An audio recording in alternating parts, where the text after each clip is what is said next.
I don't know what it is, it says 7:01 or something. Public comment. Anything on items not on the agenda? Everybody here is for things that are on the agenda? Okay. Minutes of previous meetings.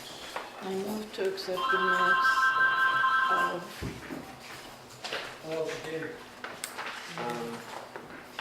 the 18th, no, Second. 4th, thank you. Any other discussion? Hearing none, all those in favor? Aye.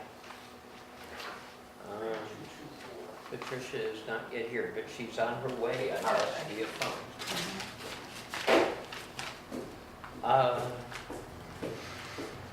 7:30 poll, Verizon poll here in Gilwood.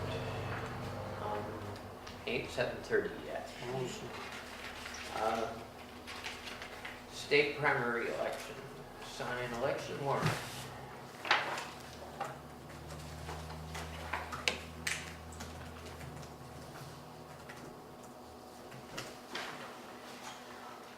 You have to sign all the copies though, right? Appointment of election workers, and there's a list, as I recall. You need to sign each copy of that warrant, correct? That is correct. You gotta sign all 6 next time. Is there any dispute at all about this list? Because if there isn't, we can just move to the list as attached to the, or is it better if we read them off to you? She made up the list. So I know it. It says by September 1st, the select board is required to appoint election workers. Supplementary appointments can be made, but there has to at least be initial list on record by September 1st, and since your next meeting is September 2nd. This is all I could come up with so far. I am scrambling for more. Okay, well, But that's a beginning, but you can also make supplemental appointments at any I time. get that. And these are good until August 31st of next year. well, I move appointment of Diana Tandy, Judy Johnson, Beth Gilgan, Helen Whipple, Rob Whipple, Susan Wright, Martha Morse, Nancy Kilcart, Carol Foote, Frederica Fellows, Calvin Fellows, Claire Green, Barbara Walker, Dan Dibble, and Jalen Dibble. Second. Any other discussion? All those in favor? Aye. Aye. Next item. WPD Chief Shoemaker, and here he is. Good afternoon.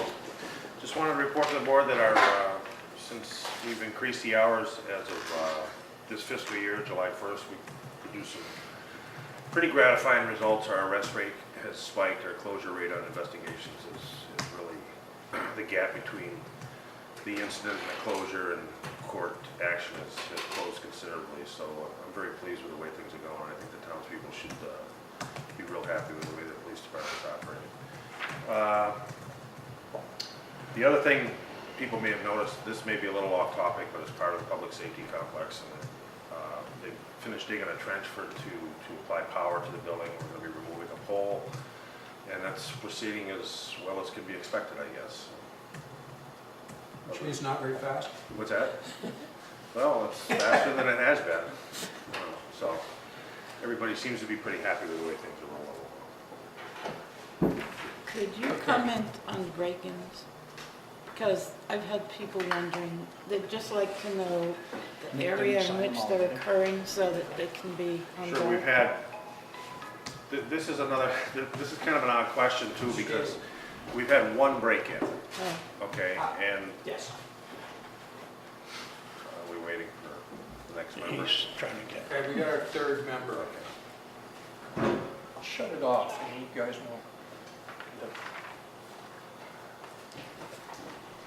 We've had one break-in, and apparently people think there are a lot more going on. That's due to an email that hit the L, which is our town email newsletter.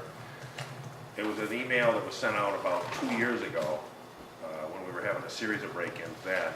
somebody just recently replied to it, so it kind of revived the email. So people have this idea that we're having a series of break-ins. We've had one break-in. That investigation is still ongoing. Where's Pat going next? Is that the shoemaker? Yes, Is that Patricia? That's all I have. The other way. Talk to the phone, it's on, I just shut off the screen. That's all you have? Shut it That's off. all I have unless there are questions, yeah. Any questions? thank you. She's in I there. can't quite figure this thing out, but I guess I'm talking to Patricia. Do you have any questions for the chief of police who's here? No, I don't. I'm very glad he told us about that because I may have been the person who got that over email. So it's good to know. Okay, Okay? so onward. Have we, Yeah, we're on, I think we're on the special town meeting item next. Yes, we skipped over the, I forgot that we've already signed the election warrant and hired the workers. yep, we've done everything except we've skipped over the poll hearing because we're early yet. Okay, good. Okay, so tell me about the taxpayer association. That's, Northfield Taxpayers Association, that's Brian. I think you should come to the table Go to or, the table, so simply because that is, Oh, okay, that's one of the that's my selectmen? personal, Okay. Well, thank you for having me. My name's Brian Borden, I live in Northfield, up the north end of town. And I wanted to come to talk to you because I see on your agenda here that you have listed that you want to reconsider, possible reconsideration of the PVRS appropriation. And I thought it might be important to you to understand some of the things that we found out in the recent vote that went on in Northfield and recount. And some other concerns, it's actually a twofold thing, some other concerns as well, which has to do with the school and their use of their resources at the school to, and I'm going to say this word, influence an election now. But that's the second part. First, I'd like to talk about the override vote in Northfield and what I found out about it. Could I interrupt for a moment? Sure. Speaking, please. What'd she say? What's your name? What's your name? Oh, my name is Brian Bordner. Thank you. Thank you. Well, perhaps you should say whom you're representing if you are. I'm representing me, He did. Okay, which is the Northfield Taxpayers Protection Association. It's me. thank you. The vote was held on July 8th, I believe. And the first thing that came out in the newspaper is that it was a tie, which was rather strange and hasn't happened before and hardly ever happens. And so immediately that threw it into a recount if there was a petition of 10 people, which obviously happened. I am not completely sure as to exactly what happened, but I know where the outcome is right now. The night of the vote, the next day, I believe the Greenfield Recorder published that it was a tie, 262 to 262, a total of 524 votes. That night, the town moderator posted on his Facebook page that it was 526 votes, two more. So some people were questioning about it, and a citizen that I know of questioned one of the election workers after the fact, after the vote had been done, about the 2 other votes that was mentioned in this Facebook posting. And the answer was, the public wasn't supposed to know about that. I'm sorry, could you The repeat? public wasn't supposed to know about that. Now, this is hearsay. This is nothing I heard. This is something that was told me. So, okay, well, what's the follow-through on all this? There's 2 extra votes floating around. How did that happen? So in the interim, I believe the superintendent mentioned in the newspaper, she didn't expect the outcome to change. But there's 2 extra votes. And in that interim time, there was a school committee budget meeting. And during that budget meeting, it was like they had gotten the money, that they were going right forward ahead. Well, they were either, in my opinion, either in denial or just knew something I didn't know, okay? You I mean wa- they were going ahead They- before the recount? It was the guys that I wasn't there, Bob was there. It was like, we're going right ahead with the way things are. This is the amount of money we need to run the school, and that's what we're gonna do. Well, from what I've heard, a day or 2 before the recount, all the notices went out to the teachers that they still had their jobs. You know, the infamous 46 workers that were gonna lose their jobs, had their jobs for the next year. Well, why would someone inform you before the recount that that was gonna happen? Once again, I do not have that direct information. I can't tell you that a day or 2 before these 46 teachers that had 3 years earned got their approval that they were staying. But it would make no sense to me that before the recount they get those, if that is true, if that is indeed true. Well, the recount came and then there was 2 more votes. 1 vote changed. From what I understand, the voting machines, they are amazingly accurate. And from the best of my knowledge, in quite a few years that those machines have been there, there's never been any discrepancy. So I talked to the town clerk about it. Much of the information I'm telling you now was from the town clerk. His name is Joe Powers, and I believe he's almost done there, but working part-time. He actually comes from Braintree, and he's trying to help Northfield.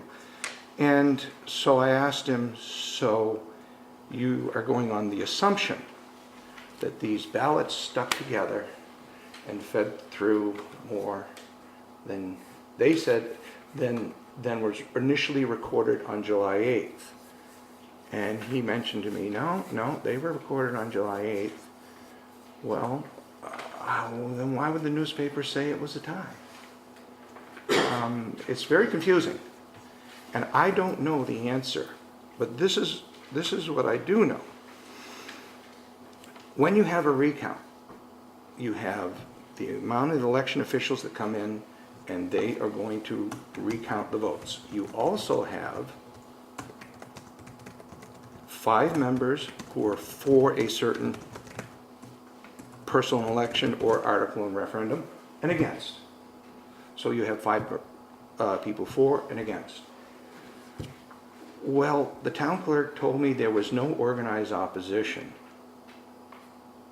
to the vote. Well, 262 people in Northfield voted. That's a lot of people in Northfield to vote, an awful lot. I can't remember that many, unless it's a national election. 262. 262 to 262. 262 people voted against it.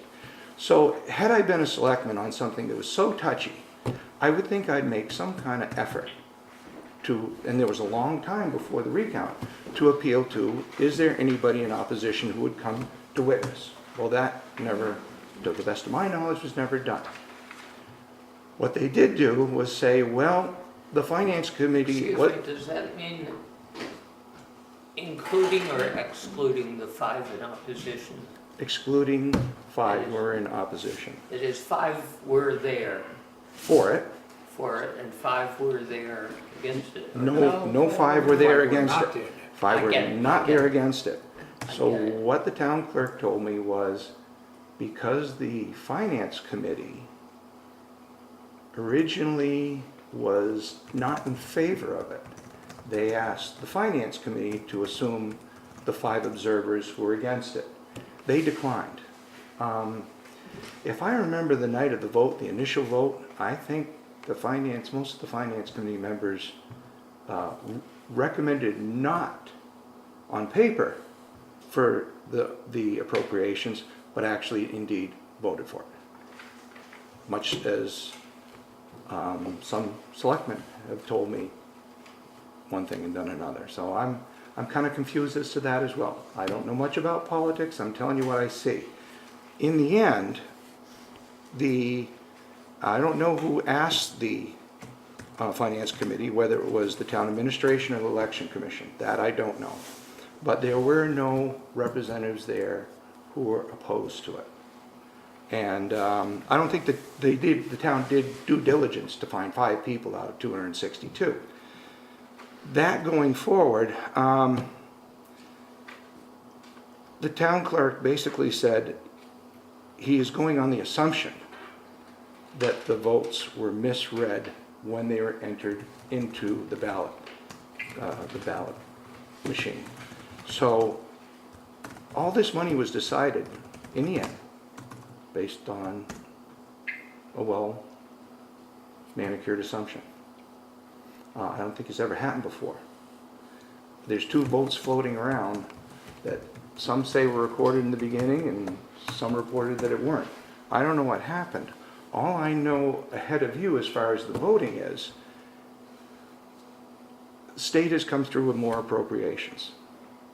So now that figure has dropped. I think your increase was 9.6%. Am I correct?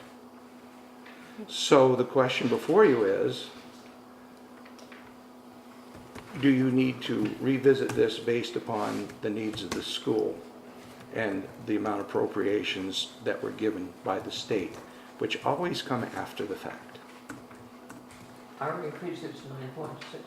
That's what we voted on the floor. They took our assessment down by $9,500 as a result of the Chapter 7 transportation reimbursement increase. So they didn't keep our appropriate, based on the letters that you've got in there, of assessment, they reduced Warwick's assessment by $9,500, lower than the town meeting voted. I'm having trouble here.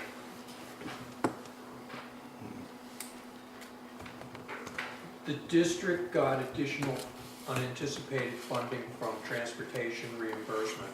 As a result of that, Warwick's assessment is $9,500 less than the amount voted at annual town meeting.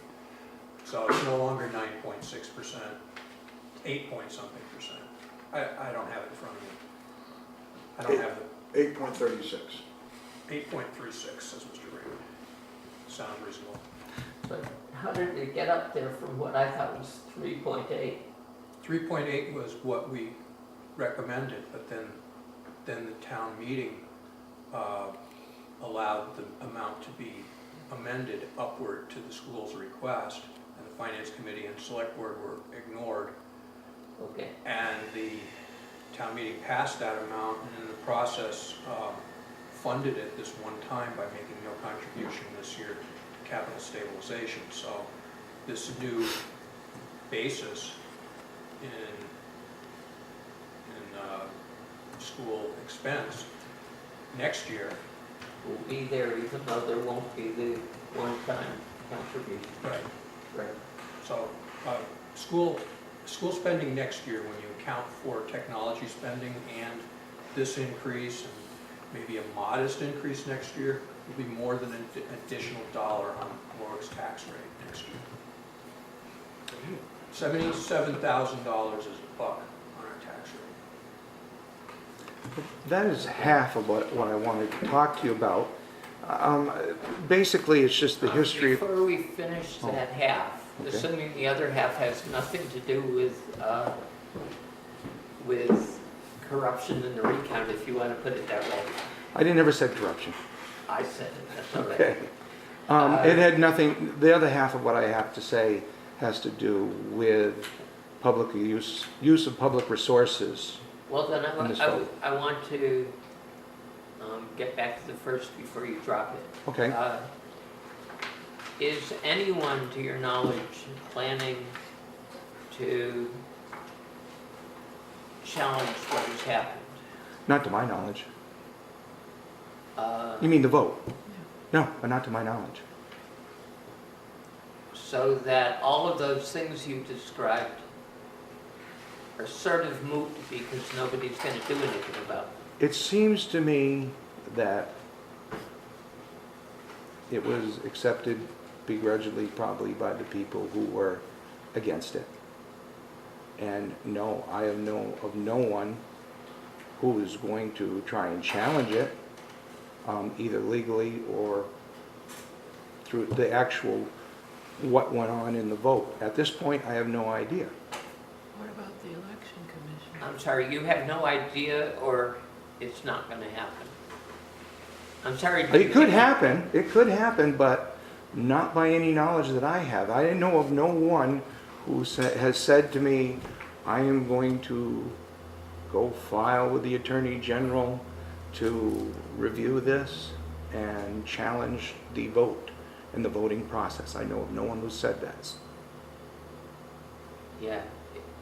Offhand, we'll come back to this, but offhand it would seem to me that what we would do under those circumstances is whatever the time limit is on making a challenge of it, we would hold up our decision pending that time limit unless it turned out to be way down the line and too much.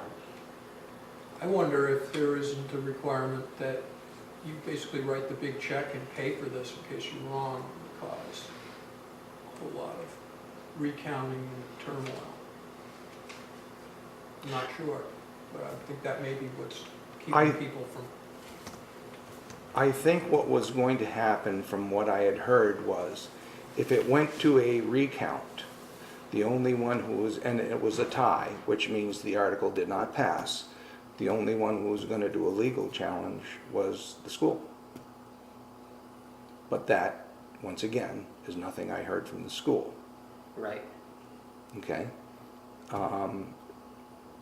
That's about all I know about the voting and what went on in the election. I think there was kind of a lack of effort based upon a tie to actually make sure that the recount was fairly well straight and there was opposition there to the vote.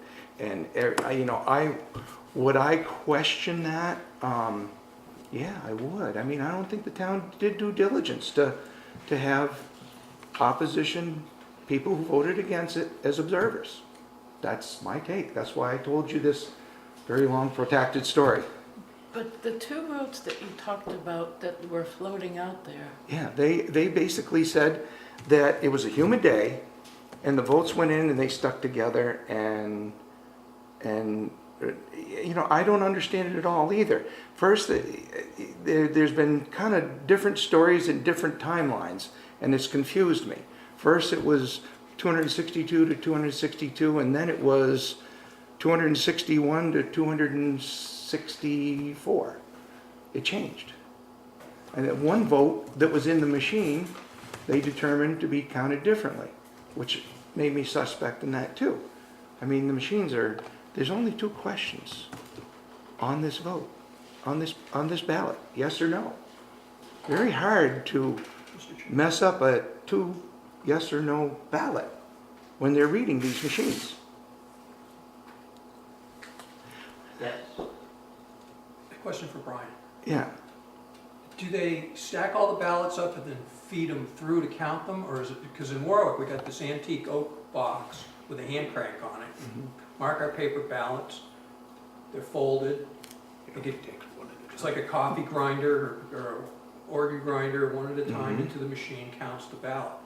Do they feed the ballots into the machine as they go? They feed the ballots into the machine as they go. Then how in the hell could two ballots stick together?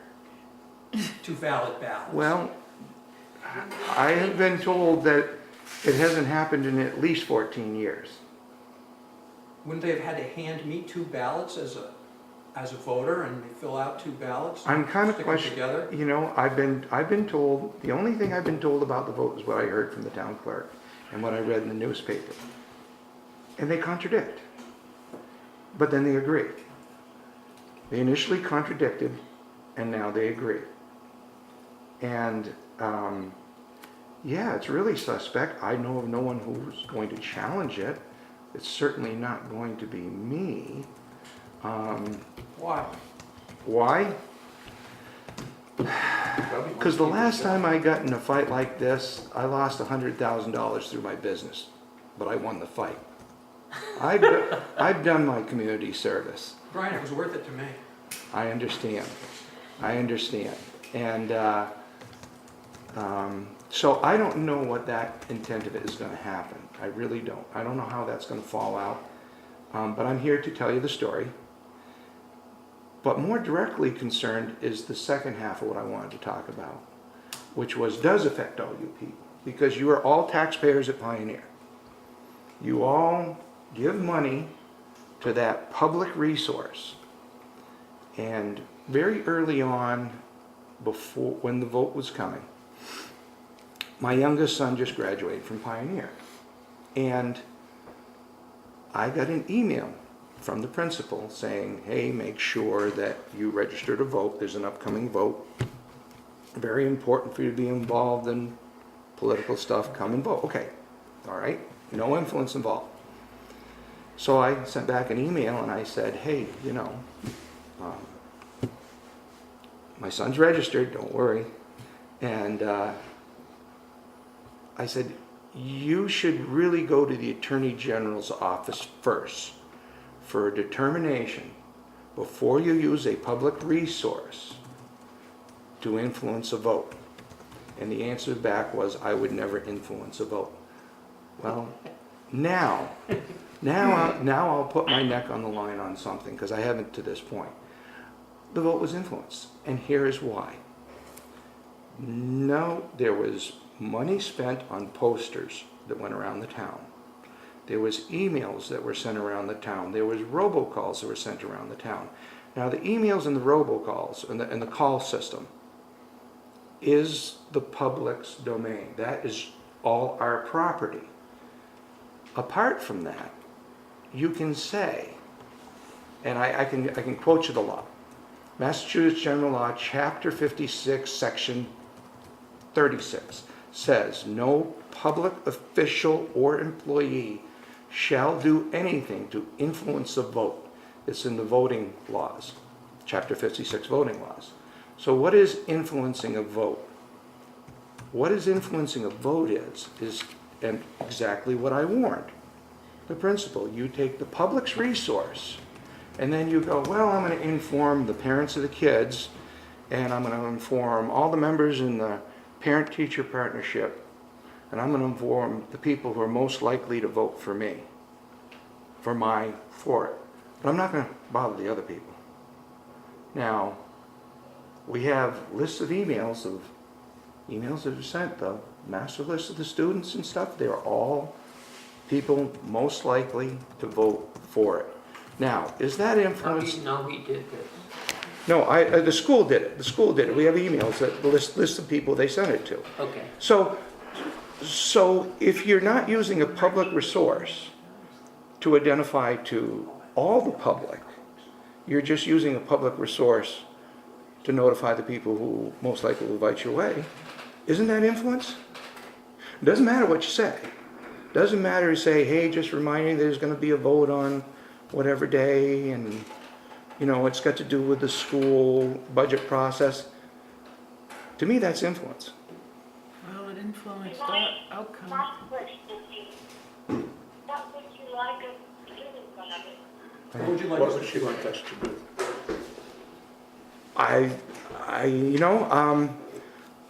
I was told that you are interested in looking at the possibility of revisiting your vote. And I think if this information comes out and it gets laid out, it would be more of a motivation for you to seriously consider it. Does it have anything directly to do with Warwick? Well, Yes, it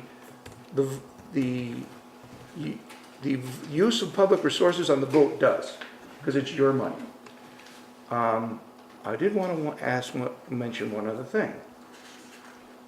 Before you can spend any money on an election, whether you be the parent-teachers partnership, whether you be the school administration, whether you be 3 individuals who are represented, you have to go to the town clerk in that town vote. Prior to the vote, you have to file paperwork with the Office of Campaign and Political Finance, and I've spoken to the director. I also called the town clerk and asked, has anybody done that prior to the election? And no one has. Well, there was posters put up on town. There was the use of the public resources of the robocalls and the emails. You know, I'm sorry, there's people who are working for you and I at the school, and they were working. Got their own interest at heart. I think, well, you know, not telling anybody not how to vote is just a portion of it. And that's where the town of Warwick has been harmed. I mean, that's where your voters may not have been taken advantage of, but your taxpayers were. And it has directly influenced you. Because I think if the town of Northfield had been left to its own resources, this would have gone down 60-40. But there was a massive campaign to push that vote. And I think I don't think there's any, it's just that they just think they're smarter than they are. They're getting away with it too much. Let me ask you 2 questions. Yes, sir. One, do you know of anybody else besides you in the town who would say the things you've just said to us? Absolutely. Absolutely? Absolutely. Want me to bring them in? Um, I'm just kidding. Yes. I do want to know that your Yes. answer is yes. Yes, there's a lot of people. I mean, I'm here speaking for a lot of people. Okay. When I asked you who you represented, you said me. And I asked, well, what about the Taxpayers Association? And you said, that's me. That's me. So I do want to know that there really are other people who would say the same thing. Absolutely. Mr. Chairman, That's, there's 2 right here from Northfield. I'm sorry? There are 2 right here from Northfield who signed the letter in your package. Okay. So you would be among the people who would That's say right. what he's been saying. Plus the other names that are also on that there probably would have been more names on that letter if there wasn't a time constraint to get that to you so you could have it on your agenda. I understand. My second question is, can't you go without being afraid of your identity being disclosed, both to the state attorney general and to the FBI with your facts? The process is, if you believe that there was a inappropriate behavior in a vote or election, you can go on the website for the Office of Campaign and Political Finance and you can file a confidential request for review, or you can file a request for review with your name on it. And if you feel that there is something that was seriously wrong, when you file that request for review, you can also add to it that you request them to forward it to the Attorney General. I'm sorry. You request the Office of Campaign and Political Finance to forward it to the Attorney General Okay. office. So to this point, no one that I know has filed a request for review, but I thought it interesting when I was talking to the town clerk that he asked me 3 times if I was going to do it. And I told him the same answer 3 times in a row. Well, I suppose I could, but why would it be confidential if I told him? Was that Joe Powers? Joe Powers. Yeah. A couple times he asked me, yeah. So, And I guess to speaking tell- of confidential, we have the press here. yeah, well, I didn't say that I was filing one. Okay, I said that's the process. yeah. So I guess the reason I'm telling you this whole story is the taxpayers in Northfield are basically stuck in the mud on this. So, we're not. 262 of them aren't very happy, and the ones that didn't hear about it till after the voting are quite a bit more upset, and that happens. But I'm here to talk to you about what I saw, what I found out, asking questions, who I asked the questions to, and what I think really went down. And I just think it was a lot of inappropriate actions that came together to actually fall together in pieces that caused this outcome. And it has influenced you now. So, that's my story. I'd love to answer any other questions. What is the deadline for Haven't a clue. filing Haven't a clue. For the office of, filing the request for review? I don't Is there I a don't know. deadline? I don't know. I went to the website, I looked at the line, I never clicked on it to find out the terms and conditions, but it's in the OCPF's website. The OCPS? Yeah, Office Campaign Political Finance. You click on legal, and then you go to, I think, something like legal opinions, and then down on the page is a spot that says that you can request a confidential review. OCPS stands for what? Office of Campaign and Political Finance. The director's name is Mike Sullivan. Okay.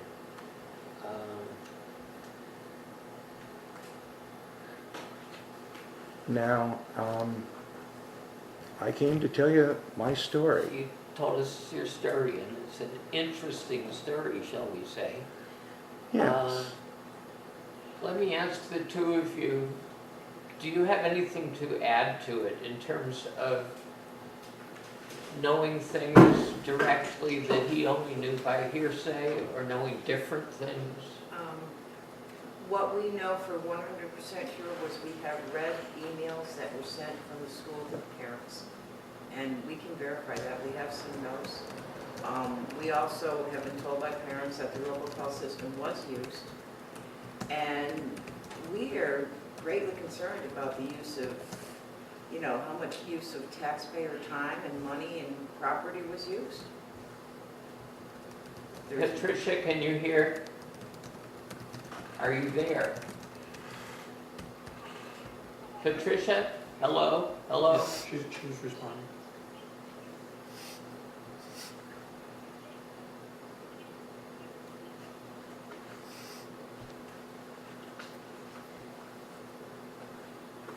Patricia, is that better? Brian, can you spell your last name? All right, we'll keep talking. Spell your last name. B-O-R-D-N-E-R. Stick around. Would you mind repeating? B-O-R-D-N-E-R. Thank you. Thank you. We personally had, Yes. yes. Okay, my question is, if we do decide to have a special town meeting, what is the time frame that we're talking about here? We've got a resident in Northfield who was going to make some comments. Let's double back on that if we may. Introduce yourself. Hi, my name is Mary Perry. I'm from Northfield. And we have personally seen the emails that were sent from the school to parents. We do know that robocall system And he knew coordinates the press was here, parents. so. We have no kids in the school, and we didn't get any. It was strictly for the parents, the people that they chose, and we believe it was the people that thought were most likely to vote the way they wanted. I mean, they didn't come right out and say it, but we feel that they were influenced. The emails and the influence the parents. I'm sorry, did you give your name? She did. Yes, yeah, We missed it. Yeah. Okay. that's what we know. I mean, we've read them and we know that it happened. Thank you. Can you hear me? Have I talked too long? Yes. I think, I'm, Don't push those buttons in the top, that we had it down to 0 volume, that's what she couldn't hear. I think we've heard everything we are going to hear from the public on this, and we probably should take some action. And we have to do it, I know, under the new and other items at the bottom, but let's do it now while it's fresh in our minds. We've got possible. Should I? I'll post So it. yes, it says possible reconsideration, so we're home free on that. We also have Mr. Raymond here who may wish to speak. He's a select board member of Burniston, and I invite him to come here. Well, my main reason for being here, I'm Bob Raymond from Burniston. My main reason for being here is to find out how you guys are going to fund this, because my understanding at the town meeting was that you took money that originally you people had advised to go into stabilization of some sort, and the voters voted to give that money to the school. Well, we're in the same shape now. We have a special town meeting on September 22nd, and we have the public that wants to take money that we appropriated to stabilization and vote that to the school so that we don't have to increase our tax rate. Well, the story is if, like last year, we had 85,000 of free cash and we voted that to stabilization, that means forever our free cash has to go to the school if we don't raise and appropriate this money. That's my understanding, and I asked David about it, and he said, well, that's what's going to hit us next year, if I'm not mistaken, because you guys took free cash to stabilization and the voters voted to give that to the school so that your tax rate wouldn't be hit so hard this year. And I hope I'm correct on that. You are. Right, so you're prolonging this, the hit. And so like, what we're looking at is, you know, if we have some voters in town that say, well, let's take it out of stabilization so our tax rate won't get hit. Right now, you know, I just got some figures for the town of Burniston. Out of our $18 and change, we're gonna be paying $12.09 for the Pioneer Valley operating budget and $1.09 to the tech school. Next year, we have $174,000 to finish on the building. Roughly, your figures are a third of our figures, because we're 30% and you're like 10% or a little shade under 10%. For the computer loan, which didn't hit us at all this year, right? They just borrowed $400,000, which, you know, your town came and spoke to the school about possible alternatives to the way they wanted to proceed. And they totally ignored it. And basically, I don't think they gave any of them a breath of life, No, period. they didn't. And if you read what the collaborative reported, I mean, I have 4 grandsons in the school system in BES, and I mean, it's gonna be awesome, but who's paying the bill? And I'm gonna estimate that the bill next year for the computer program that they'll be asking for the next 2 years is $200,000, of which the town of Burniston has to pay 30%, so that's $60,000. Along with our loan, which is $26,000 and change, that's $86,000 for the computers, which is outside the operating budget. And I'm estimating that 2.5% of our town value will be somewhere around $93,000. So almost all of that's gonna go for. So basically, I'm gonna say that most of that money is gonna go for the computer budget, and we don't even have any idea about the operating budget. But here's what I'll say about the operating budget, and you guys well know this. Right now, when I first became a selectman, the operating budget used to come half from revenues that the school received and half from assessments. The figure now, after this current one, is $8,200,000 in change is coming from assessments, and $5,900,000 is coming from revenues.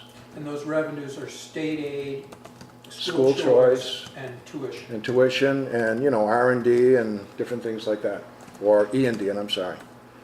Which is So- the school's version of free cash. Right, so what this means is, like, if you were 50-50 on revenues and assessments, if they raise their budget 2%, that would transmit to 4% increase in assessments. If they kept it at 2%, that's at 50-50. So I'm gonna say if their budget is 2%, if they come next year and say we need 2% increase, what that's gonna translate for increase in assessments is gonna be 5% or 5.1 or 5.2%. Now again, it depends upon your enrollment, things like that.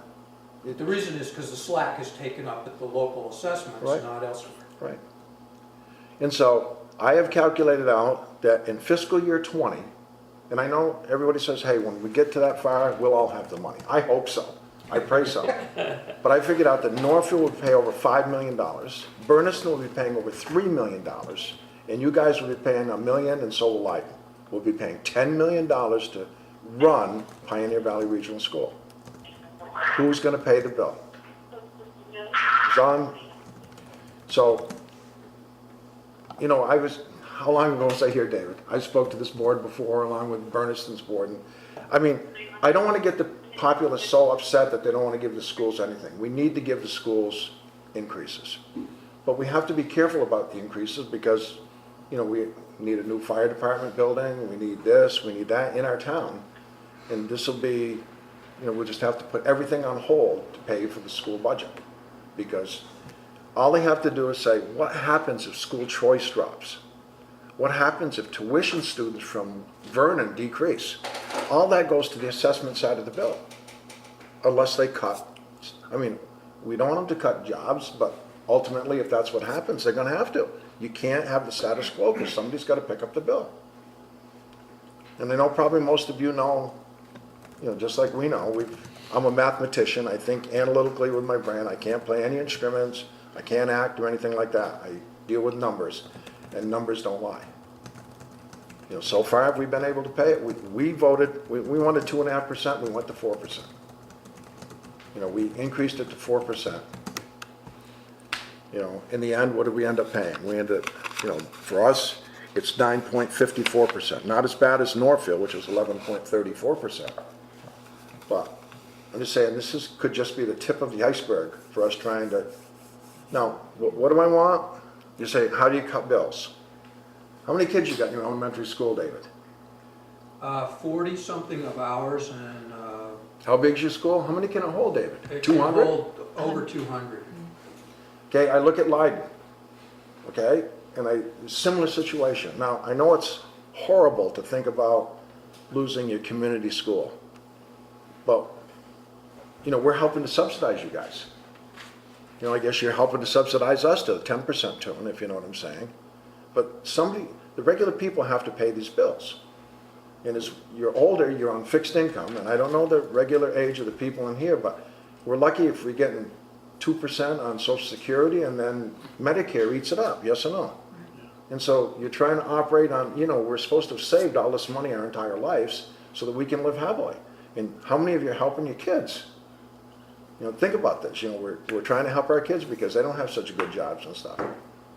And I keep pledging, that I want, of my 4 grandsons, and this is just looking down the road, and I'm sorry I'm ranting on like this, but I'm praying that a couple of them can live in the town of Berniston. And how do you do that with a mortgage? And how do you do that with the tax rate that we're looking at, approaching $19? How are they going to do that? Where are they going to be able to work to afford that in the town of Berniston? Can I ask you, I see it's getting towards 8, and I'm all set. do we have people for the poll hearing who are waiting here patiently? It was supposed to be at 7:30, my apologies, you understand why it's happening? no problem. But I'm done, we've heard the story and you guys know the figures as well as I The do. question, which is somewhat unrelated, that I have for you and which I have for everybody in the world is, if the election in Northfield was rigged, what did the people who rigged it have in it for them? Why did they do it? Do you have any idea what the answer to that question? I don't want to address that because, look, I would rather answer the question when I stop beating my wife, and I don't have a wife. right, Well, I mean, we have to work with the school district. I'm saying somehow the school district, the leaders need to come and meet with us. We have to keep, Yeah, John? How do you get an operating budget, itemized operating budget from the school district for that? How do you do that? well, every month, if you go to the school committee meeting, they give you a whole thing on what they've expended. And, I mean, Yeah, but if they you don't tell balance them you. out, they don't balance out. But you told me there was a yearly audit in August? Yeah, in August, there should be, we'll meet at your school, I think they have the meeting in August, and somebody will have gone through the bills. But I can't honestly tell you how much is in school choice and how much is in tuition money. I mean, she transferred 366, she reduced the revenues by 366,000 this year, the superintendent was speaking, because she said school choice and tuition were dropping. That automatically transfers to the assessment side of the book, of the ledger, with no increase in their budget at all. And what happens if that happens again? You know, they've got to have this money, and like I said, it used to be 50-50, now it's 8.2 million to 5.9 million because of what's happened, less state reimbursements, less school choice, less tuition money, etc. And so they've got to have the money to operate if you're going to keep the status quo. She says every year they've reduced staff, every year. I want to ask you one more question, and then I want you to be gone, because we've got so many people here. Okay, that's good. That one more question is, what is Bernardston asking Warwick to do at this point? Well, you know, last year, when I they don't want a changed, long okay, speech, I just last want year to- when they changed the budget, when they reissue a budget, every town should re-vote on it. When that question came up at that budget subcommittee meeting, they didn't have to deal with Leiden and Warwick because you had voted a bigger budget. But why wouldn't you vote for a smaller budget? You know, after they gave you the reimbursement and transportation money of $9,500, it lowered your assessment, so they didn't have to question it. I think by rules and regulation, according to our town council, Please, I don't want to speak, I just All want you towns to should say, what revote. do you want us to do? Mr. Chairman, may I? Yes. I'll try to be brief. I mean, the right questions to me are, what do the irregularities in the electioneering have to do with the question of Warwick pursuing reconsideration? And I don't think anything, unfortunately. Then the question is there new information since our town meeting?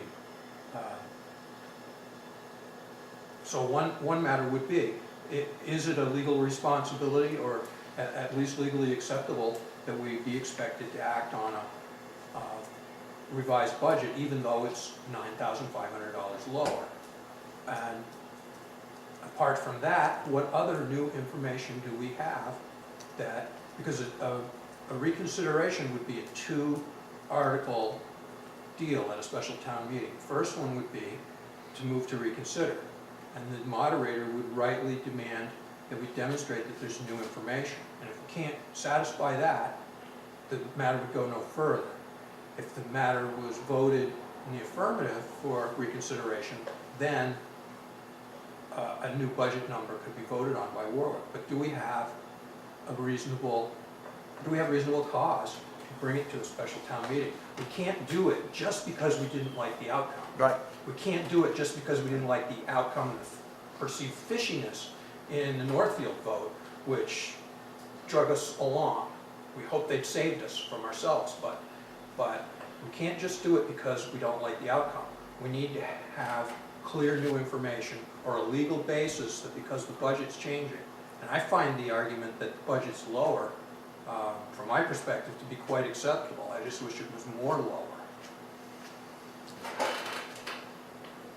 and even if you had a meeting and you voted against the budget, I think it would end up in court and you voted for a higher budget, so probably that was what would be accepted. So, but, you know. But I know they wouldn't call me to get my vote, but my daughter, who has 4 children in school, got her call from the school. They didn't tell her which way to vote, but she got a call. And she and I mean, we work on opposite sides of the table, and I try to hold the budget down, and she's always raising money for the schools, like 180 days a year, you know? Well, so the answer to my question is I want you to call for reconsideration Yeah, and just do it. that would be mine. Thank you. Thanks. And just do it. Thank you very much for, Yes, thank you. Okay. I think we should, are there more people speaking on the school issue? Thank you for your time. thank you. No, there aren't. If folks don't mind, I think we should take on the poll hearing before we go any further, even though it means some people are going to have to wait to give their piece. The poll hearing people are already half an hour later than we promised them, so. Everybody agree we Poll here. do the poll hearing now? Okay. I think we have two residents here on the matter of the poll hearing and a representative from Verizon, is it? Yes. Great. You're talking to my brand-new Verizon phone, would you? Because our third select board member is, I think, is she still there? oh, shoot, I'm going to just end it. Patricia, are you still there? Yeah, Paul Davis. All right, we're starting the poll hearing. Okay, this is Paul Dennis right now.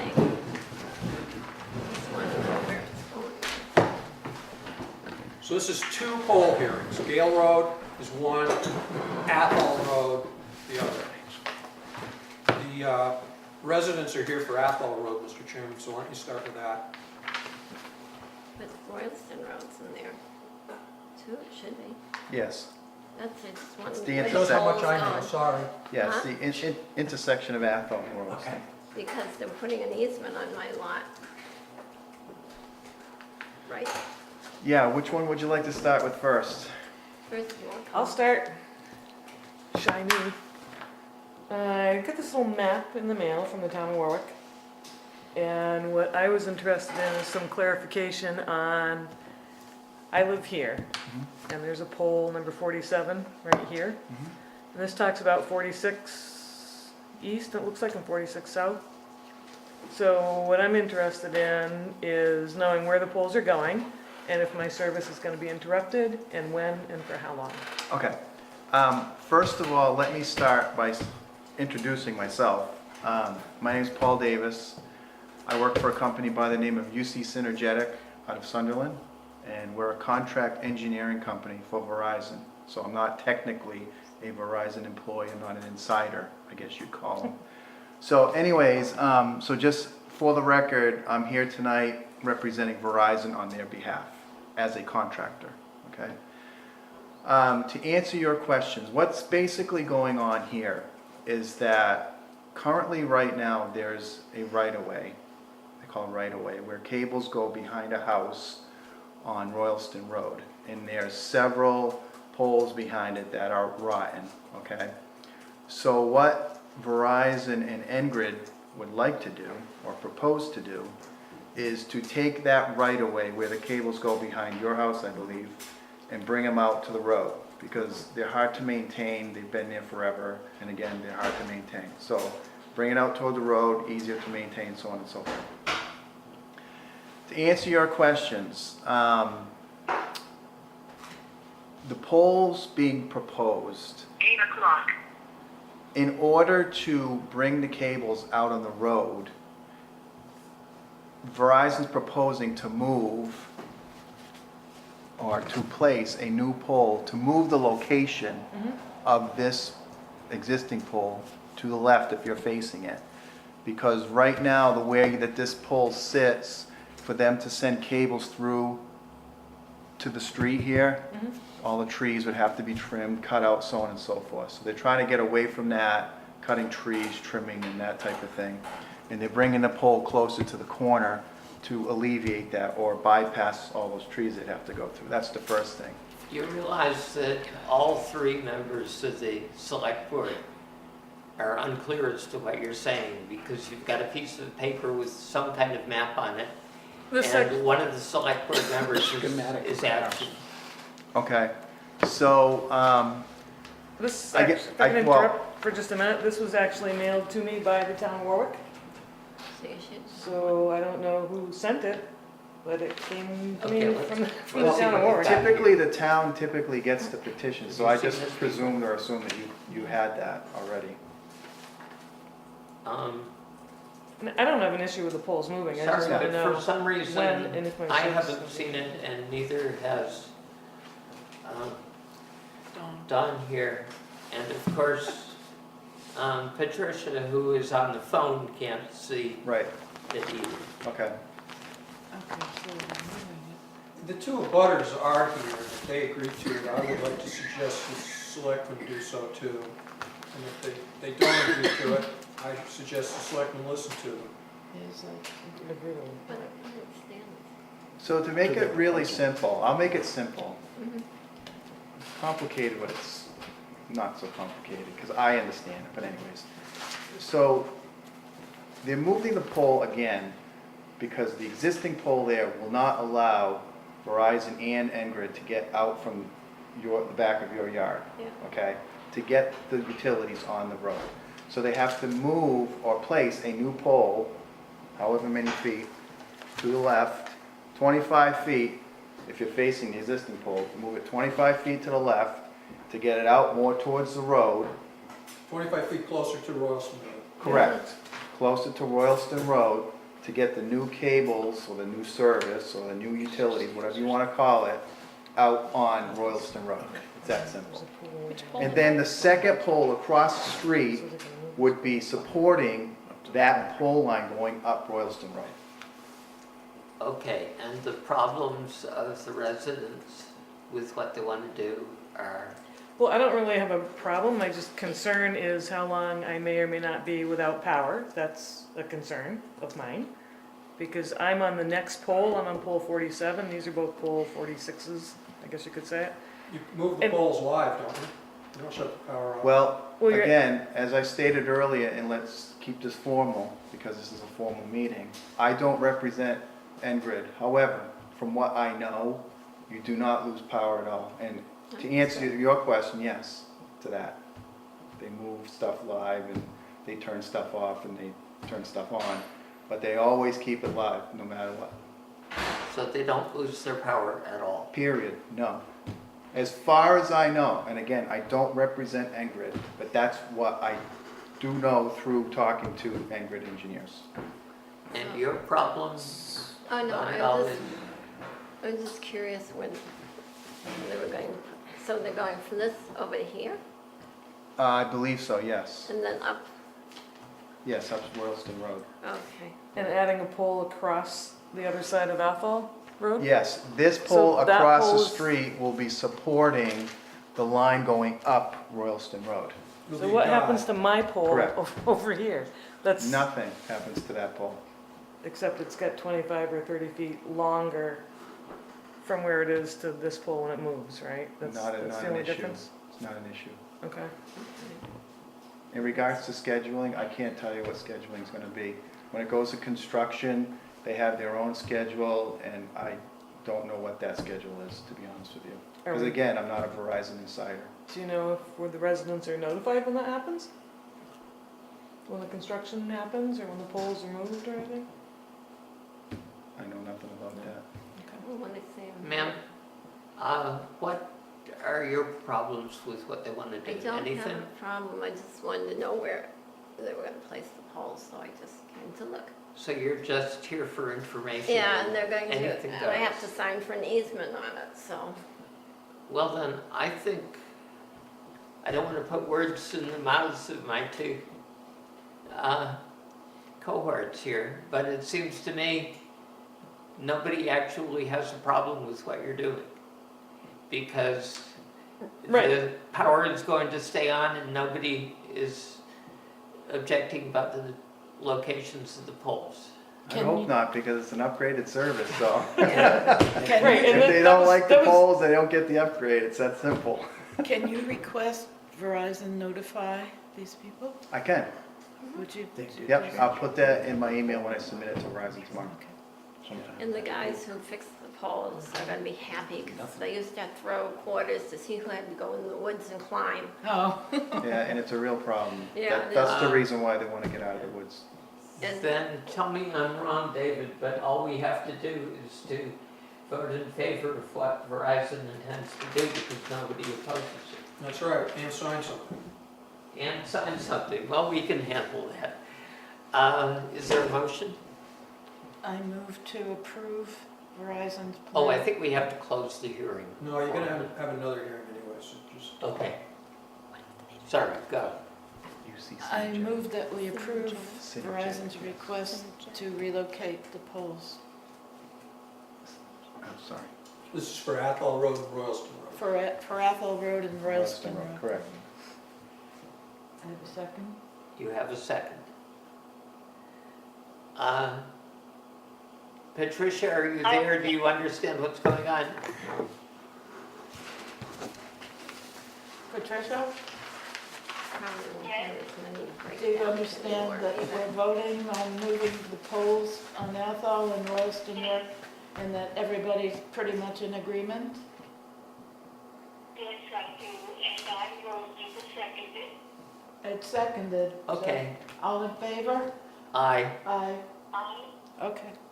Thank you. Thank you all. Thank Sorry you. you have to Thank wait you. so long. No, All right, just now we wanted have to the check. second poll hearing for Gale Road. The only abutter is the Commonwealth of Massachusetts, and we previously scheduled this, and I forgot to put it on the agenda. They didn't show up, and here we are again, and the Commonwealth is not here again. It's a single poll, Correct. and we know that if there are problems with Gale Road, then an army would be here. So I suggest that you approve this single poll, Gale Road. Just tell us roughly where it is and anything, All right. without a long speech. I'll make this as brief as possible. How do I explain this? There is, as far as I know, all right, I'm not a resident here, but there's a pond down there. Yeah. It's roughly, if you're heading, I don't know what direction it would be. Let me think about this. If you're heading, so, yeah, towards Orange, I guess you call it, going towards, if you're going towards Orange, if you're at that pond, there's that little wooden bridge. It's roughly 3 poles up from that, on the left. That's where the location is. And basically, what's going on there is Engrid is proposing or planning a service upgrade on Gale Road. So with that being said, they're requesting larger poles because their gauge wire is going to be bigger, their equipment's going to be upgraded, heavier, so on and so forth. So anyways, the current pole now is guide to 2 trees. One dead, one very skinny as that pole. Every time the wind blows or we have bad weather, that pole goes ring, ring, because the trees go ring, ring, okay? Anyways, they're proposing to place the new pole in a new location. I'm looking at footage. I believe it's like 30-something feet. Hold on a second, I'll give you the exact number. 20 feet. They're proposing to move the pole 20 feet to, you said south, so opposite of south, north, I guess. 20 feet north from the existing pole because there's a culvert there and they can't place a new pole next to the existing pole because there's a culvert and it gets in the way. So the lady who designed this, who I work with, talked to the highway department superintendent, and he recommended that you move it in the place that it's being proposed to move, because again, the culvert's in the way. So anyways, Verizon's proposing the pole to be moved with a new stub pole across the street to guide the pole line, and that's it.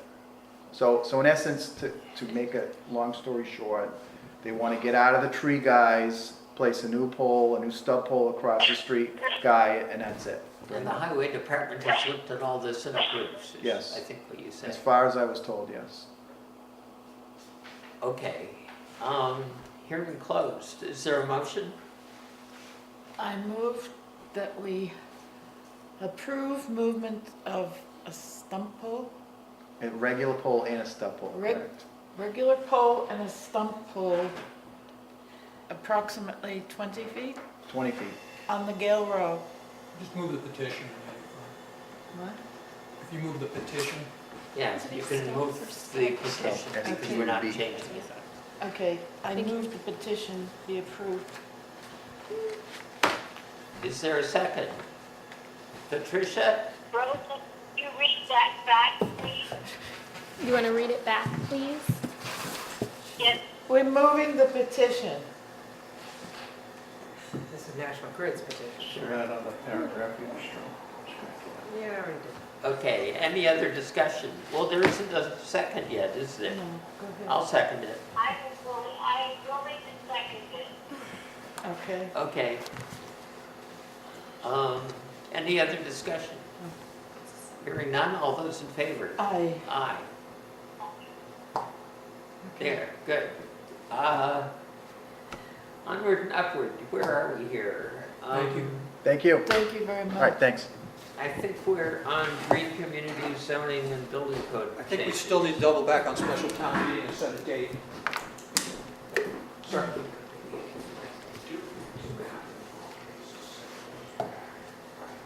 That's yeah, the green communities is part of the special town meeting. So I just put special town meeting continued. So the first petition was Verizon's, the second petition is National Grid's. That's correct.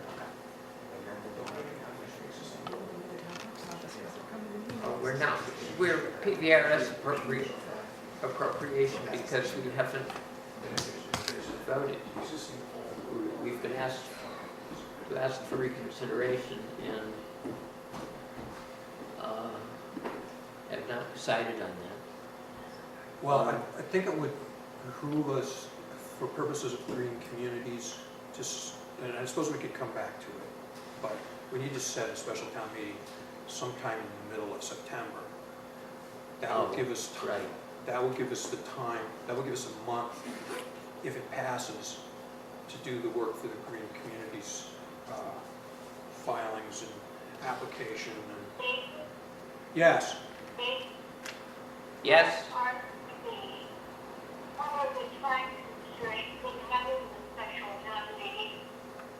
It's a 14-day notice, and the grant deadline is October 17th.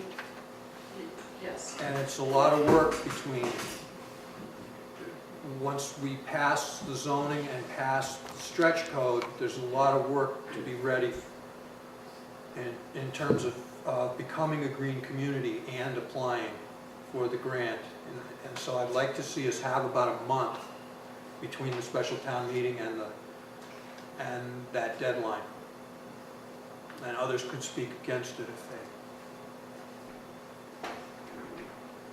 I guess we are talking about... So, I'm sorry, what is,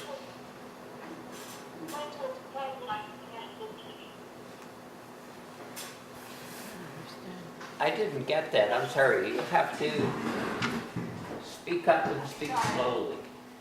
What is his preference in terms of the date for meeting? Ted's going to Denmark for September. He doesn't care. So he doesn't be there to run an informational meeting. The hearing has been held by the planning board, and the informational meeting is minimal. This is zoning that will affect one piece of property owned by the town of Warwick. It's non-controversial. Okay. Well, so far as I'm concerned, I think we should just go ahead and pick a date. All right, well, And we can argue. we've got this agenda item, green communities, and we have Steve and Janice here, so we'll talk about green communities a bit and see what we learn. Okay, sure.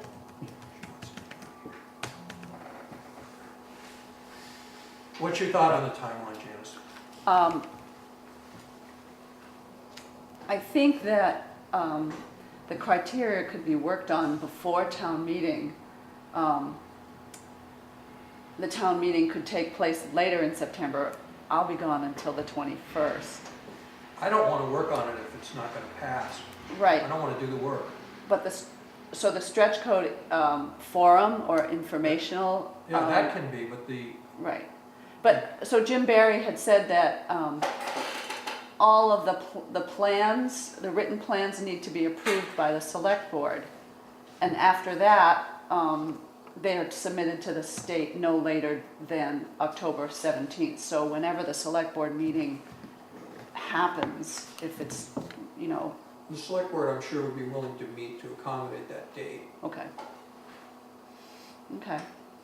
Well, But I personally don't want to, you said you're not really available to carry some of this, so it's going to be me. And I really don't, if there's things that are a lot of work, I don't want to do them unless I know the stretch code's passed. so if you feel that there are people in town that can speak to the stretch code, either at the public stretch code meeting ahead of time, where we'll invite Jim Barry, or at town meeting, and I might not be there, that's fine. Our committee meets next week, Buildings and Energy, to really pick apart the stretch code and see if there's anything that we have questions about. But I'm not the only person on the Warwick Buildings and Energy Committee either, so that could speak to the stretch code at a town meeting. Somebody has to, because last time around, it failed. Mm-hmm. Somebody has to get before the town meeting and say, in a loud voice and very persuasively, we need this. Mm-hmm. So is that person going to be available? If you're asking me if that person is going to come from our committee, I can't answer that until after we meet and really study the stretch code. Because it could be that one of us says, it's not such a good idea.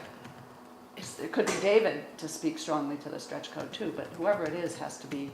It could be Jim. Yeah, Patricia, Dawn, and I attended Jim Barry's presentation. We'll have him in town before a special town meeting.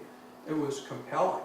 It's like, you'd have to have rocks in your head, as far as I'm concerned, to be against the stretch code, given that it takes about 3 years to pay back the cost difference between conventional construction and following the stretch code, and then you get to live in your house for another how many years and reap the energy savings. So whether you're a dollars and cents guy like me, a numbers guy like Bob Raymond, or a carbon gal, it all makes sense. Some people can't see their way forward to spending an extra $7,000 on their house. And the dollar amount for the stretch code, Yeah, it's the about. difference is not a lot. No, it's about $3,000. I can still make the case even though I exaggerate the cost. Yeah. So, For an average size home before the rebates, because there are state rebates to offset the cost of hiring the HERS rater. There's rebates for all the equipment that, energy efficiency equipment that you would put in if you were, and again, the stretch code doesn't apply to renovations, small, renovations below a certain size for residential. So, Excuse me for cutting you, but it's now 8:20, and the question is, right now before us, should we set a date for a town meeting, and if so, when should it be? And as long as there are people who are confident that they can speak forcefully to the stretch code, and I guess the answer is David feels confident. and Jim Barry could speak if you allowed him to speak at a town meeting from the sidelines. He's the state's Western Mass representative for Green Communities. He was a Belchertown selectman at one point. Well, we just want to be sure that those things happen, because otherwise there's no point holding the meeting. He would have come tonight, but we decided that. I didn't think it was Dates. necessary. Yeah, so dates. So what if we went for September 22nd? September 22nd. And that would give us till the 8th of September to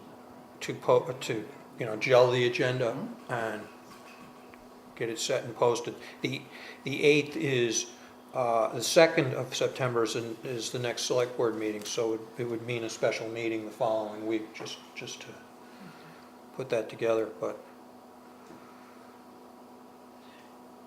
So we I should. move that we set the date of September 22nd for a special town meeting And I o- second. and open the warrant. and open the warrant. And the warrant closes when? 14 days prior. Okay, so somebody could submit an article prior to that. Yes. So we'll have to close on. So I just have a That's a second. comment about passing the stretch code. Quite often in towns, it takes usually 2, 3, or sometimes 4 tries to pass the stretch code, because sometimes there's a lot of pushback. That's I good to know. just came back from Berniston. I was meeting with the finance committee, and they're on their second try over there. We know that Royalston has actually tried, I think, 3 times. Orange has tried twice. Janice says Orange has tried, I think, twice. They have not passed, right, Janice? I don't think Orange has tried at all. Oh, they have. Okay. No. So I'm just saying, it's not a slam dunk the first time. Sometimes there's pushback, and people get the feeling and actually talk about it. And it's like any adoption; it may take a little bit of time, but don't be surprised if it doesn't get passed the first time. Sure, but it seemed to me last time there was hardly a reasonable try at it. When people asked, what's it for, there was sort of some mumbling in the background. Could we And have so a I second lost. so we can discuss it? Patricia, did you give a second to the 22nd? It's the 22nd. I thought she had, Patricia but I wasn't did. sure. Now we're open for discussion. As I Sorry. recall, the last, This will be at 7 PM, correct? yes, Does that give us time to open the warrant? It's open as of now. Okay. as I recall, the last time we tried, it was contractors that were upset about it. Yes, the 8th. Yeah, it's a little bit scary also. I think Lauren Petrain spoke very well, saying, you know what, it's the new energy efficiency code that's going to be adopted by Massachusetts anyway, almost gets us there, so let's wait and see. So it's been 2.5 years now, so I think there's enough experience out there. You know, if you look at the towns that surround us, especially in Franklin County, which is a more rural town, statewide 143 towns have adopted the stretch code out of 351. So around us, we have Northfield and Gill and New Salem and Wendell and Petersham and Athol did it in 2006. So speaking with different building inspectors, I think the scariest part right now is the HERS rater. You know, you have to hire somebody to come in and tell you what you did or didn't do right on your construction job. And that's pretty off-putting, I think, to a lot of contractors. But it's the only, you know, if you, the HERS rater will actually do a performance-based test, like a blow-a-door test, and that's when you really can see whether or not you've built the house to a certain air tightness, so to speak, and given the prescription for the amount of insulation in the ceiling and the walls, that, you know, you I'm can... going to cut this off Okay. because all we're asking for is to set a date for a special meeting. Oh, okay. So yeah, there probably will be pushback, but the forum, the public forum that Jim will bring in, that has to be scheduled soon, so it gives contractors time to do their own research or come and learn and decide whether or not they can accept this. Well, this is good timing because the newsletter deadline is in 2 days, and within 2 days, I will have Jim Berry scheduled for a presentation, and we will be able to announce the special town meeting in the September newsletter. I call the question. I'm in favor. All in favor? Aye. Aye. Thank you. Haven't they been doing this? I can't have pictures about? Has I'm almost sure. we should see Patricia, these guys. the question was called, is your vote aye or nay? For a date of September 22nd. The motion that we hold the special town meeting on September 22nd at 7. I second that motion.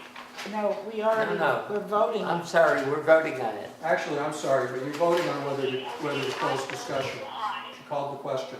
What? You called the question, now you're voting on whether to end discussion. Then you have to vote on the matter. if you Oh, want to take it. all right. I thought her calling the question automatically called. Not on town meeting, maybe it does here. All right. Just if you want to get technical. Okay, One better. Patricia, aye or nay on calling the question? We did, Aye. aye. Okay, now back to where we were. Aye or nay on September 22nd for a special town meeting? At 7. Aye. Aye. Aye. Thank you, Hooray. everybody. All things come to those who wait. We are back to, wait, we still have another meeting to set, don't we? No? How about if you mean the presentation by, Right, let me take care of that. I don't think it would make sense good. to schedule the guy from here. Okay, back to PVRS appropriation.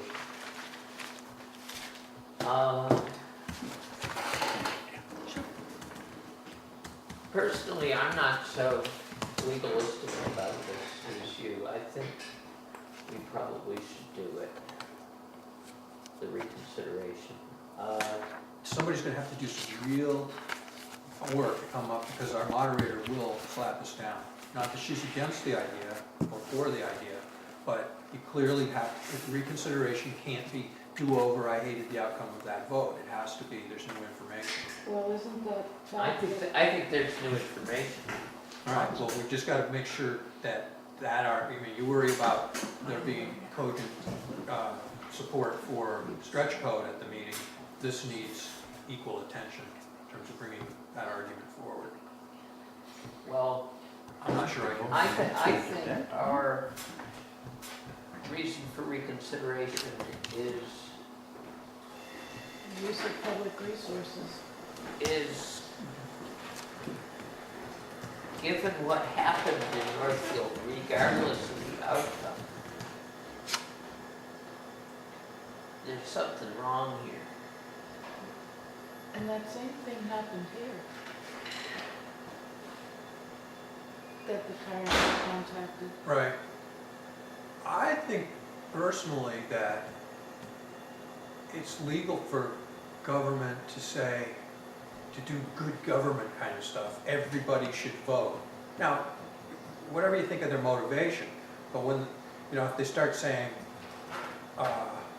if this doesn't pass, 44 people are gonna be laid off, blah, blah, blah, blah, blah. At some point, they can still argue this is public information. I don't know. But, in my coordinator report, my major question was, have you got the stomach for the fight because this fight's gonna be in full force next year when the taxpayers get their bill, which hasn't even got that extra dollar in it yet. But next year's annual town meeting is gonna be very different in tenor and turnout than the past few years because of the increases in the tax rate and people's tax bills.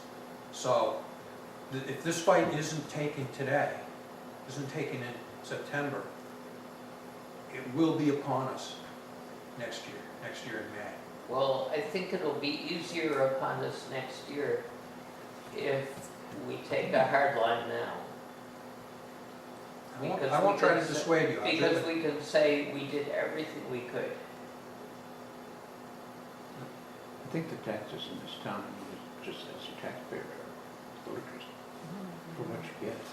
But what new information will you be able to bring to a special town meeting that you didn't have available in May? Simply what, the vote? deal was in Northfield, I would say. I mean, that screams crooked. That's, the vote itself really was Yeah. not I mean, our. they weren't the vote, they weren't there, and then they were there, and now they're not there because they're over here. I mean, if they can't get their story straight, there's gotta be something missing. No. I think it'd be easier to argue something like we didn't understand what the administration had done with their estimated receipts in terms of reducing reducing school choice and tuition anticipated revenue and moving that from paid by others to paid by the taxpayers. And we didn't if we could say we didn't understand that was part of the reason for this increase. And I'm not sure I did until after the election. I think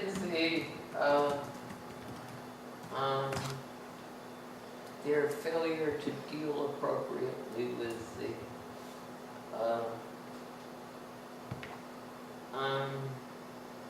the technology assessment is new information, because it's going to make us have a harder time paying taxes. You know, you get the point. I'm sorry? You get the point. Yeah, I got the point. So I should draft a reconsideration article and a new appropriation article. Considerations, two banger.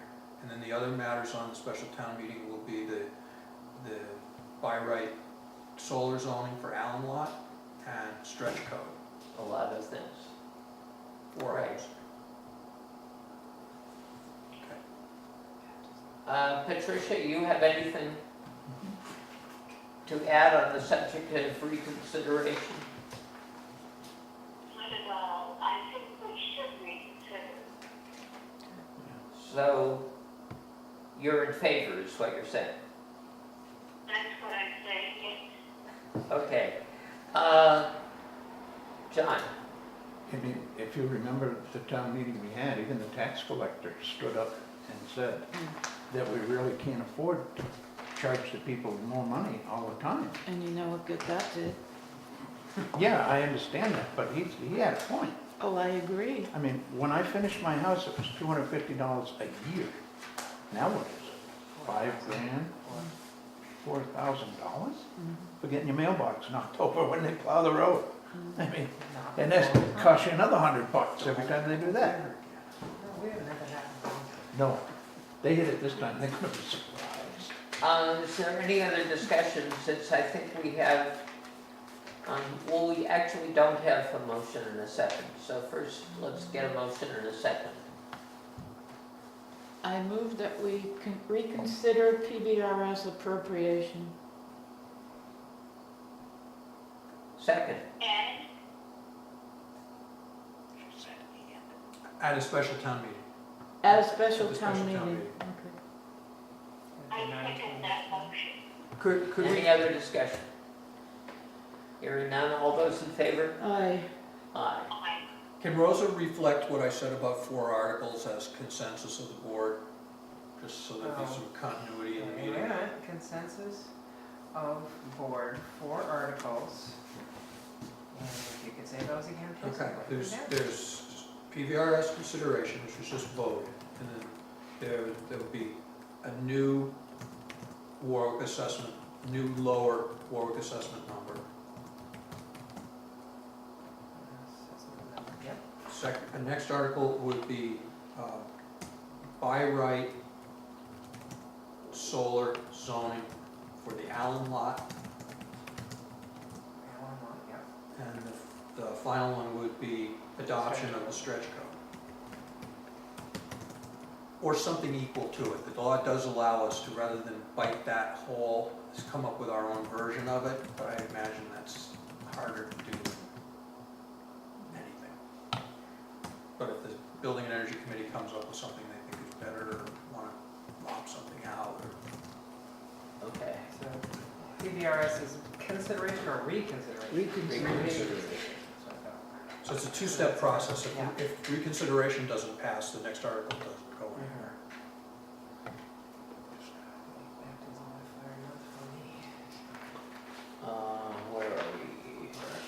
Execute Seaboard Solar contract. Execute Seaboard Solar contract. That should be easy. You hand it around and you sign it, right? If I can find it, yes. So this was reviewed by our new town council. He characterized it rather unfavorably as way too long and basically, I think failing to have a, I don't know what the lawyerly term is, but there's no penalty. Yeah, there's, but remember, this was it's too good to be true, but this is gonna mean money for us. This project is in fact under construction, but they missed the June 30th deadline, so they wanted to recontract with us to extend their time. The main thing I had Jeremiah look for, which was in our original contract, and the cover letter that came with this caused me concern because it said these are the same as the other 3 towns that they're dealing with. Well, the other 3 towns originally signed contracts that said they would buy any power that the developer couldn't sell. That's unacceptable. You're talking millions of dollars.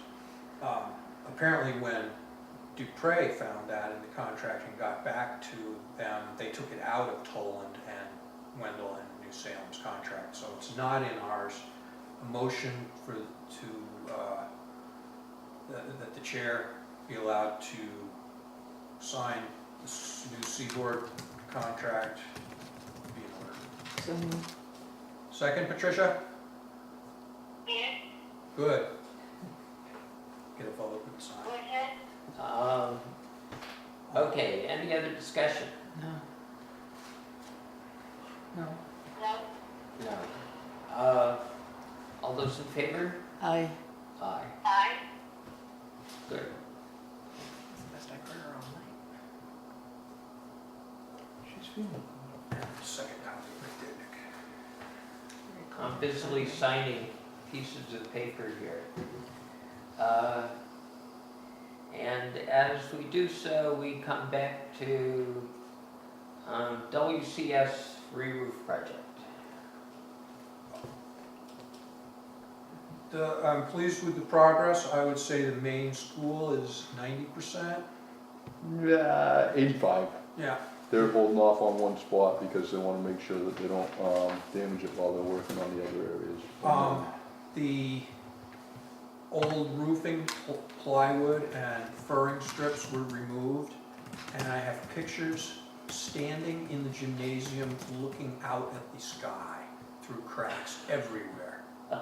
So that business was all foamed and then taped and then plywood glued and nailed to the oriented strand board. 3 inches of foam is being applied, and that's where we are on one side of the roof. And the other side of the roof, they had torn off all the plywood and lath when I was there this afternoon. Mm-hmm. Have they got? Yeah, and it's, I believe it's protected at this point. And I guess as far as comments go, the roofer's comments about being able to look down through into the gym like that and getting vertigo from it, they all found that as exceedingly unusual. And you know, it's kind of, it takes you back when you're standing up at the peak of a roof looking straight down into the floor of the gym. The belief of Brandon, the lead carpenter on the job, and myself is that much of the energy savings that we're going to get from this project through those, if you get a chance to see the pictures that David's talking about, by foaming and sealing that area and then going through the levels that we've gone through right now, you're going to see a tremendous amount of energy savings. And I'm in full agreement with David that this is going to be a great roof.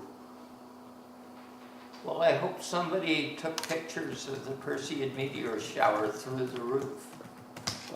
It was during the day that we were taking pictures, so. Too bad. Yeah. Maybe next time. Maybe. But I don't think that that gym was meant to be an observatory, even though they tried to make it one. Make a nice one. Plenty of room for seats. Well, I think you're going to see substantial energy savings. and I hope you get substantial,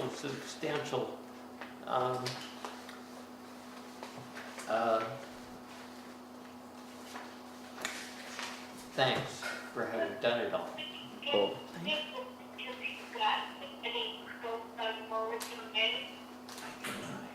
Try again, Patricia, you're breaking up.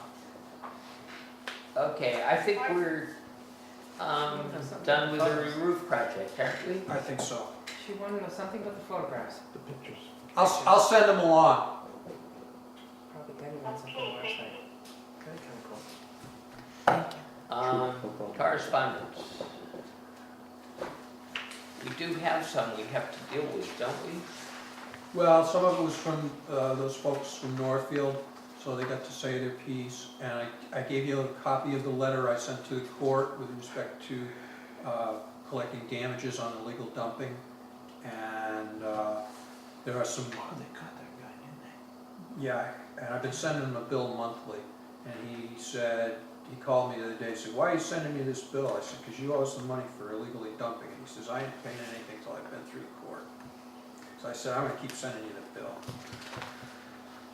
Can't you charge them interest? I don't know if it's all we can do. I'll tell you what, I'll be happy we get paid. There are some good select board workshops, and here's the schedule coming up.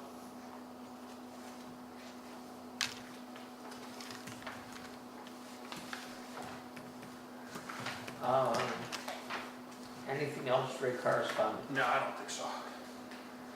Select board reports, pipeline. Member item from Patricia Lemon, continue. Do you want to continue it again, or do you want to deal with it? I would like to ask it to be continued to the next meeting because I expect that I will be there in person. All right. Oh, great. Great. Okay, Okay? we'll do that. So we're putting that off 2 weeks? Yes. And I expect to have a building inspector in to have that discussion about periodic inspections for zoning and, I guess, zoning compliance inspections. Nick, you're interested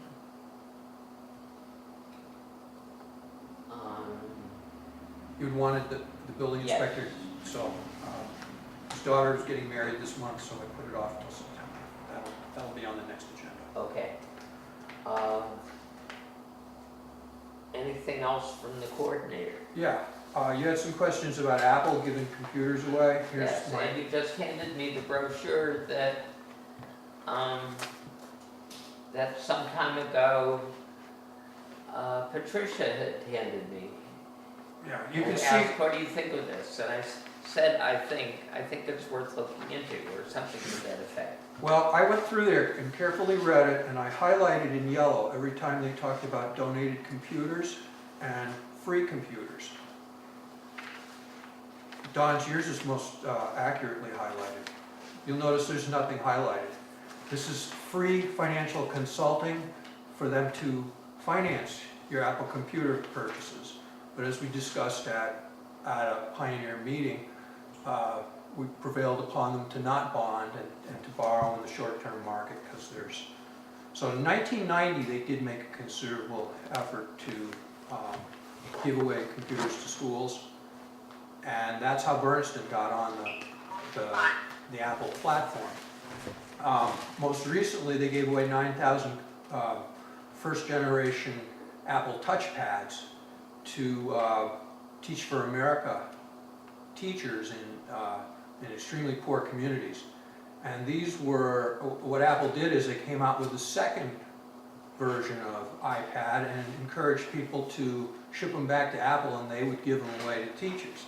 So again, they're giving older technology away and serving as a pass-through. They have been somewhat generous with nonprofits. They gave Stanford University $50 million worth of computers some time ago. But they got nothing in terms of giveaways to elementary schools, rich, poor, or anywhere in between. And article in today's Huffington Post, I think it was, cited the minuscule amount of corporate giving Apple does. It's the second in terms of market capitalization, second biggest company in the world. Steve Jobs, by the way, is on record, as far as anybody can figure, of never giving anything away in terms of charitable giving. So Apple as a source of donated computers is not a player. You mentioned the financing. The financing was a big deal with this program here. As I recall. With the Apples, Yeah. but we borrow, the town of Warwick borrows for 0.7% per year. What leasing company is going to beat that? The school can do the same, less than 1% a year.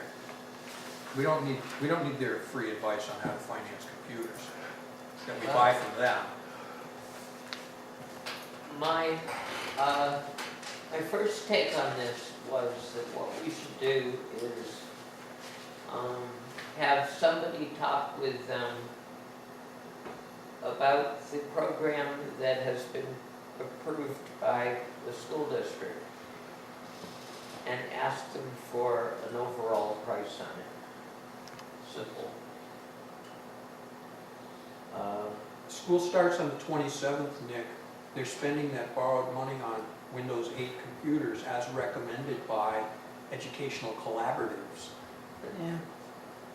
That chicken has flown, the coop. The horse is out of the barn, whatever. Sounds like I'm wrong. I have a question. How many teachers are at Pioneer with assistants, aides, secretaries, whatever? Does anybody know that?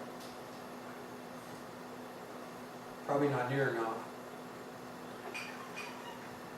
You know, It's $15 million. we keep talking about layoffs of teachers as being, at least I get the impression that's what we're talking about, a result of this technical thing. But No, it's a result of that union contract. that, exactly. Which is up for And nobody's mentioning that. That was when the die was They don't cast. want you to.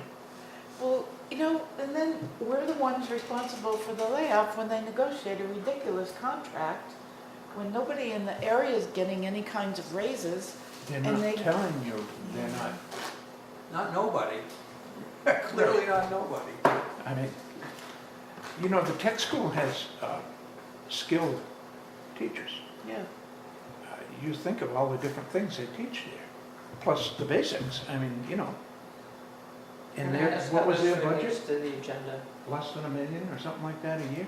Just Just what the two of you are talking about relate to the agenda? Yeah. I was just. It's what? Pioneer budget. Okay, well then I'm going to, Be careful. then I'm You're going right. to cut it off. And we've done the coordinator report, and the only new and other items are, Nick, you also on the phone had questions about my statement that unexpended revenue from the general fund would be contributing about $50,000 to be available That's right. for free cash, and I lined out the top 3 items. There's the rest of the story. I only lined out 3 items, and there's probably 80 total. So there's the rest of the story. You can take it home. Give me a shout if you got any questions. oh well, fair is fair. All right. Let's see, what else I asked you about. I asked you about how come the numbers had changed from the 2 reminders from the Pioneer Valley School District. Huh? Did you explain that to me? Huh? And Yeah. what else? Yeah. Probably nothing of interest to anybody. Yeah, man. I got Okay. one. I got one. You have one? I got one. If you recall from not too distant history, I've been talking to Vanu.com, Vanu Bose, the young man who invented the world's most expensive cell phone, which he then turned into software-defined cellular infrastructure. So I got back to, well, I tried to get to his colleague at coverageco.com, who are the company monitoring his invention. So he's got this technology that instead of being black box hardware that's defined to be a Verizon antenna and receiver using CDMA technology or a AT&T technology, both running at 1900 megahertz, let's say, but using instead GSM technology. His invention can be both a GSM and a CDMA. So I called him up and I said, we've got fiber, I've got cable on the tower, we're ready to do something here, even if we can't monetize it. He said, fine, that's great, but you can't, because even though you aren't taking any money, even though you're basically giving a gift to Verizon and Sprint and AT&T, you don't own that radio spectrum.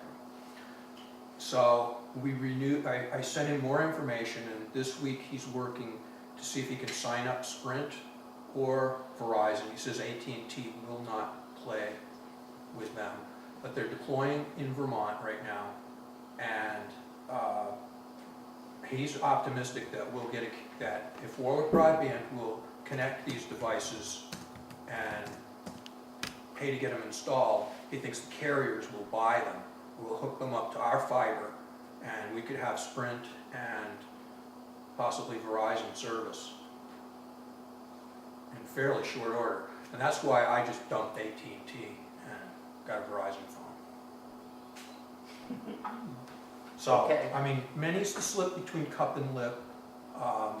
And you've heard me sit here before and say, I think this is close.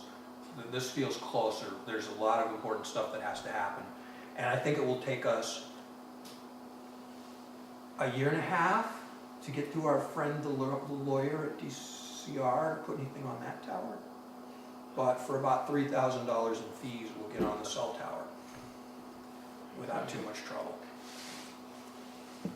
So there is some hope for cell, and it's taken them longer to roll this out in Vermont. They have two products. One's a pole top can that handles 30 calls simultaneously, and the other is high tower technology, which they basically use in third world countries. They don't have much market for it here because everybody's got their own equipment. And they put a ring of this and a ring, the other guys put another ring, and da-da-da-da. But he's hopeful that we might be able to deploy that here. We'll see. Okay, thank you.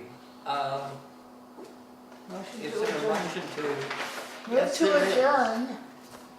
Second. All those in favor? Aye. Aye. I thought you went to sleep.